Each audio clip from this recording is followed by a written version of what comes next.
नमस्कार मित्रांनो, मी संभाजी चव्हाण. आज आपण कोकण भागातील देवगड या ठिकाणी जो विजयदुर्ग किल्ला आहे त्या ठिकाणी आपण आलेलो आहे. राजा भोज यांनी हा बांधलेला हा किल्ला आहे आणि त्यानंतर 16व्या शतकामध्ये छत्रपती शिवाजी महाराज यांनी हा किल्ला ताब्यात घेतला आहे. या ठिकाणी तुम्ही पाहू शकता हा अतिशय चांगल्या स्थितीमध्ये असणारा आणि अतिशय मोठा असा 17 एकराच्या परिसरामध्ये पसरलेला हा किल्ला आहे. आणि यामध्ये आता तुम्ही इथं पाहताय हे सुरुवातीला हे जे आहे ते मारुतीचं मंदिर आहे ते.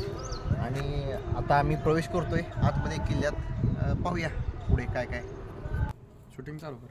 मित्रांनो. आता आपण किल्ल्याच्या आतमध्ये आलेलो आहे ते. या ठिकाणी आपल्यासोबत गाईड जावकर साहेब आहेत, आमचे मित्र गणेशराव आहेत आणि पलीकडे आमचे मित्र मोहसिनभाई आहेत तिथे. आणि या ठिकाणी आता आपण आतमध्ये पाहताय तो हा जो किल्ल्याचा भाग आहे त्यामध्ये जे पांढरे पांढरे स्पॉट दिसत आहेत ते तोफगोळांचे मारे झाल्यानंतर ते बुजवलेले गेलेले स्पॉट आहेत. असे बऱ्याचशा या ठिकाणी महत्त्वाच्या गोष्टी आहेत तिथे. हा जो आहे तो चेकपोस्ट आहे सुरुवातीचा, जिबीला दरवाजा चेकपोस्ट. येस, चला पुढे जाऊया आपण. एवढंच करा.